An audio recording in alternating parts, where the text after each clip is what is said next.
Mi nombre es María López Rivera. Cuando tenía 19 años, tuve que pedir asilo político al gobierno de Estados Unidos, porque la situación en mi país era de mucha violencia y a consecuencia del crimen asesinaron a mi tía y amenazaron de muerte a toda mi familia. Es por eso que me voy obligada a pedir asilo político, junto con mi mamá y mis 2 hermanos mayores, porque nuestras vidas corrían peligro en México. Cuando llegué al puente internacional de Zaragoza en Ciudad Juárez, Chihuahua, me separaron de mis hermanos y mi mamá. Me esposaron a una silla toda una noche, mientras hacían el papeleo, entre declaraciones y confesiones, y mi testimonio por el cual yo no podía estar en mi país. A la mañana siguiente, 2 agentes fueron por mí y mis hermanos, los cuales estaban en otros puentes internacionales haciendo declaraciones. A mí me llevaron a un lugar que se llama el ICE. Ahí me dijeron que pasaría de 3 a 5 meses, igual a mis hermanos. Mi mamá, como estaba enferma de diabetes, el gobierno le permitió quedarse con un familiar en El Paso, Texas, sin estar encerrada en ese lugar. Después de que nos dijeron lo que pasaría, nos separaron. A mi mamá se la llevó un agente, y a mí me encerraron en una celda, hasta que 15 minutos después una guardia llegó por mí, y me quitó todas mis pertenencias, y me dio un uniforme azul y unos zapatos.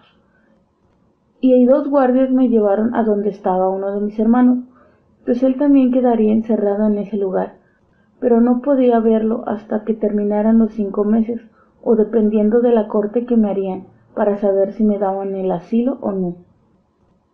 Cuando entré a ese lugar tenía mucho miedo. Pensaba que era una cárcel y me tratarían mal, pero no era así. En ese lugar había muchas mujeres con historias similares a la mía, que les habían matado a un familiar y tuvieron que huir del país, personas de El Salvador, Honduras, Guatemala y Panamá, Colombia, que buscaban el sueño americano, historias desgarradoras, donde en su camino a Estados Unidos pasaron por abusos. Incluso a 2 personas les arrebataron a sus hijos, los hombres que las cruzarían a Estados Unidos, los cuales llaman polleros o coyotes. Yo conocí a una señora ya mayor que siempre lloraba porque el coyote le robó a su nieta de 5 años y ella se tuvo que entregar a los de la migración para no morir en el desierto donde el hombre la había abandonado, y no podía hacer nada porque estaba encerrado en el ICE. Había mujeres que tenían sus pies llenos de ampollas o heridas donde pasaron varios días caminando por el desierto. Otras con síntomas de una deshidratación por no tomar agua en varios días. Así duré meses en el ICE, en un dormitorio donde había más de 50 mujeres, que llegaban y se iban.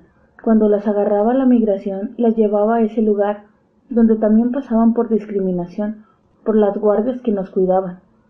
Hasta las golpeaban con macanas. Casi nunca veíamos la luz del día. Al mes las regresaban a su país en un avión. Durante mi encierro en el ICE pude ver cuánta gente tiene en su mentalidad que irse a Estados Unidos es la solución para sus problemas, pero no es así, se sufre bastante. Desde que me encerraron solo vi 2 veces a mi mamá y a uno de mis hermanos, solo una vez por medio de súplicas y cartas a los agentes. Me permitieron ver a mi hermano un domingo y solo 15 minutos y no podía acercarme.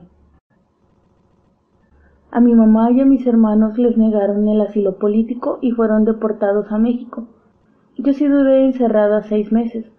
Me hicieron una entrevista de miedo y yo decidí volver a México por mi voluntad, y firmé mi deportación. A finales del mes me regresaron. Un jueves a las 12 de la noche me regresaron por el puente que está en el centro de Ciudad Juárez.